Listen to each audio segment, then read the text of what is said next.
Driving school teachers, what are the most outrageous things student drivers have done while with you? I used to work as a receptionist at a driving school and got to see the before and after for students and their parents. So many stories, but the two that come to mind that always flabbergast me were a mom telling her daughter to always go 10 miles under the speed limit no matter what right before her driving test. So if the speed limit is 25, she should go 15 and so on.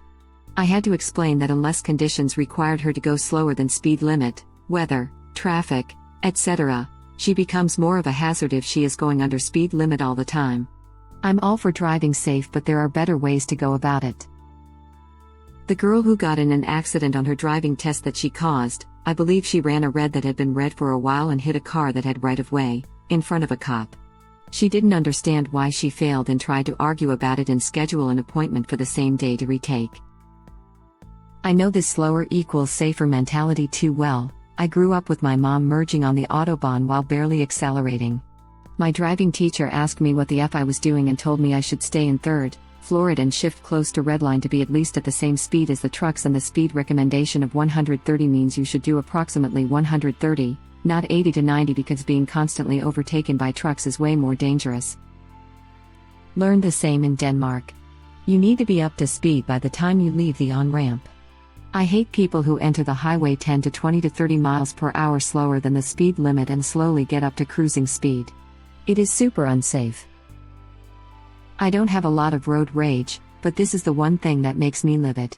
When the interstate has a speed limit of 70 miles per hour, and flow of traffic is 80 miles per hour, you cannot safely merge at 45 miles per hour.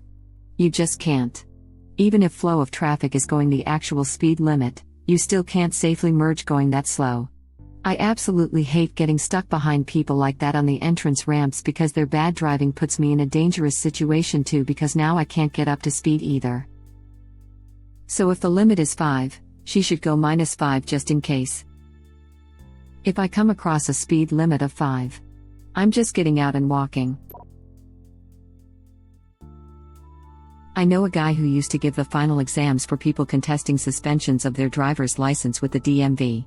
He had horror stories to tell me about how bad drivers were. He had multiple stories about students not even making it out of the parking lot before failing and losing their licenses permanently.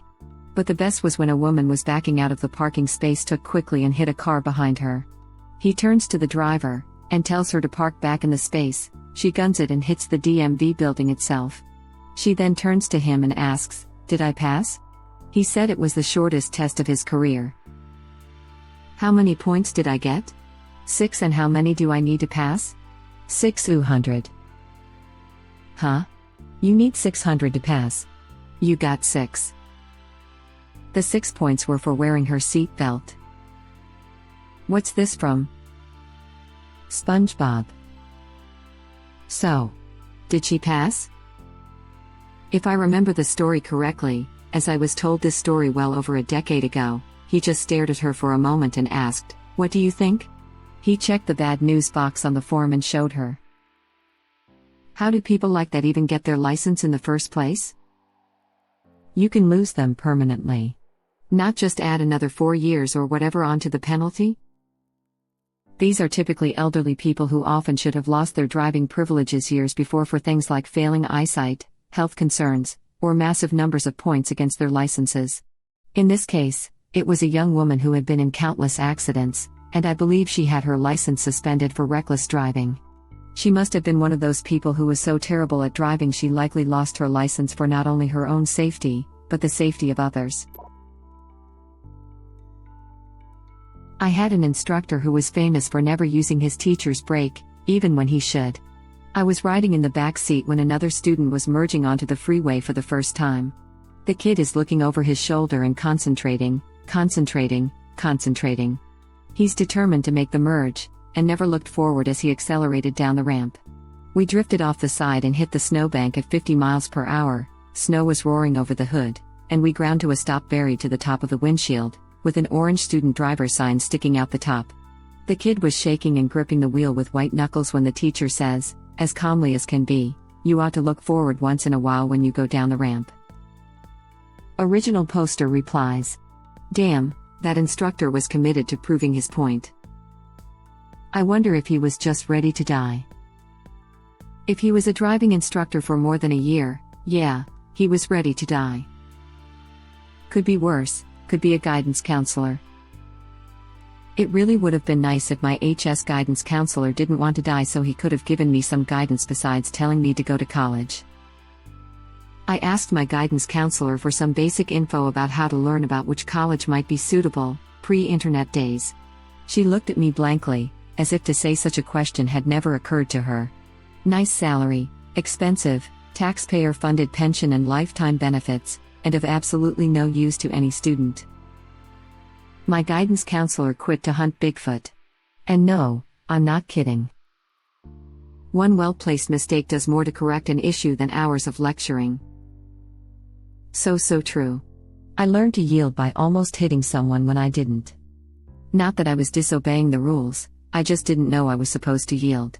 Now I always look for the signs and make damn sure nobody is coming before I even move another inch. Might be a good idea for other subjects, but I'd be more careful in cases where that one well-placed mistake can be several corpses in a car wreck. Reminds me of the 2 girls I got grouped with for my driver's ed class. We'd take turns for like 30 minutes or so, once or twice a week. I'd say a prayer every time I got in the car. I'll never forget one of the girls, who could barely see over the wheel, had us going down an on-ramp, and instead of merging, she effing stopped at the end like there was stop sign. The instructor was pissed, telling her to go, but she just froze, kept staring down the highway. Then when she finally decided to pedal to the floor, it was the worst possible moment. He yanked that emergency brake as my life flashed before my eyes. A caravan of semis barely missed us. It was the usage of auto that really drove home the message there. I'm not an instructor, but occasionally babysit new drivers, trucks and buses. In the UK, part of the larger vehicle tests are conducted in a yard before leaving to do the on-road part of the examination. These parts are observed by the examiner from outside the vehicle, and include a reversing exercise and an emergency stop. In short, bus test candidate knocked over the examiner during the emergency stop, sending him and his clipboard flying a few meters onto tarmac. Luckily, he was not seriously hurt, but everybody from then on used to make an exaggerated stand the hell back motion whenever this part of the test happened. Part of the UK motorcycle test used to be sending you around the block, and then the tester would crouch down hiding behind a parked vehicle.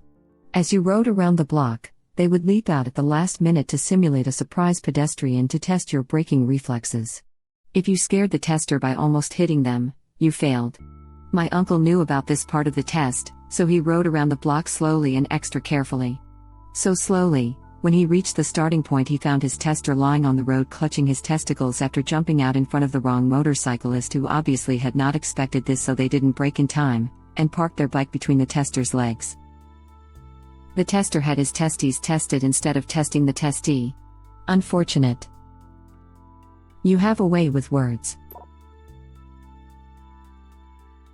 Nearly had my left foot peg taken off by a red Porsche 911, which was weaving through traffic at high speed on the highway during my final motorcycle license exam. I figured I insta-failed because I was changing lanes into him, and an unsafe lane change is grounds for failure. I did shoulder check before changing lanes, but the dude was going so fast he wasn't in my line of sight yet. I passed. Not a nearly failed, but I passed my riding test at 18 or 19. I forget, and when riding the instructor's bike back to her lockup on country roads, I went round a blind corner, met a combine harvester crossing the road on the other side, blades up. Couldn't brake in time, just went between the front and the edge of the road. Nearly turned myself into shredded cabbage at 19. Just hear the instructor via headset, as she stopped in time, taller bike, think she saw it over the hedgerows, are you okay? Cue me pulling into the lockup 2 minutes later, sitting on the floor and not being able to stand up for the next 20 minutes. And that's why my friends called me boring for never racing my GSXR 600 around country lanes with them. F that, I wanted to live. I rode 10 years before swapping to a car and never had an accident. I had a similar thing happen to me when I was taking my test, with a car though. We were merging due to a lane ending, and some butthole in a Volvo merging behind me decided to floor it and cut me off, so I had to yank the wheel pretty hard to get back into my original lane and avoid a collision. I was 100%, sure that I'd fail right there, but somehow I passed. I guess I bored the instructor so much with my small talk that he never wanted to see me again. Or you passed for demonstrating good defensive driving. When I took my driving test, about 50 years ago, we had to parallel park. It was the last part of the test. The testing station was in a strip mall that had some cars parked parallel along the edges. The tester told me go ahead and do the parallel parking portion. I did it between two of the cars parked along the edges. Only after I successfully parked did the instructor say, "You were supposed to do it between the orange cones over there. But you were doing so well I thought I'd just let it go."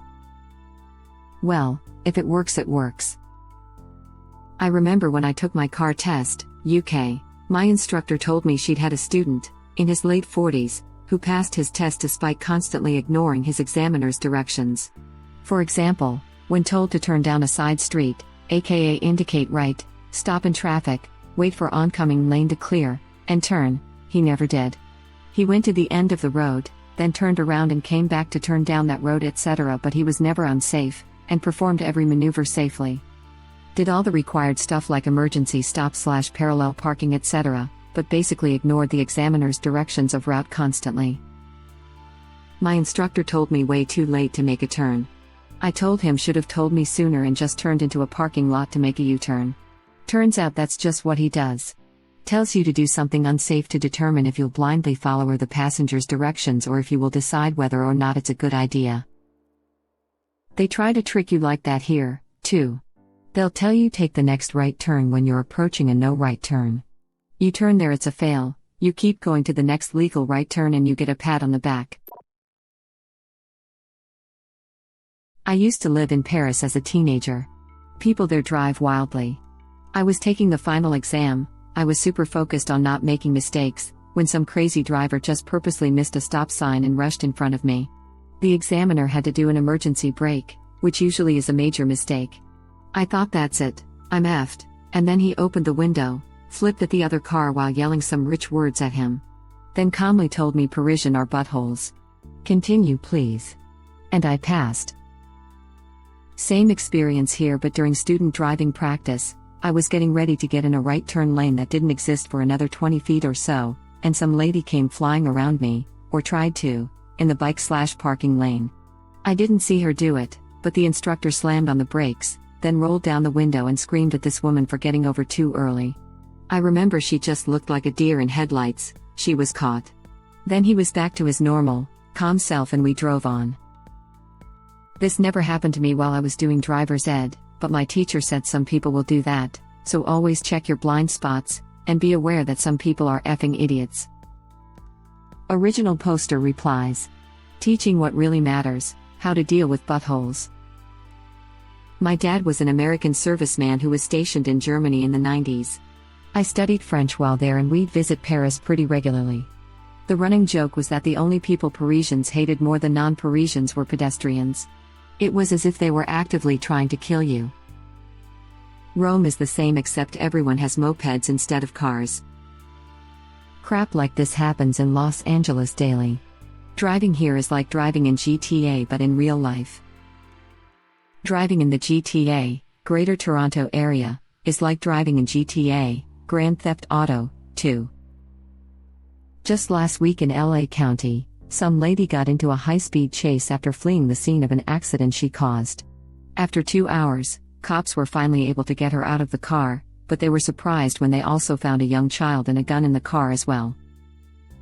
I swear I've almost died 3 times driving in downtown Toronto lol.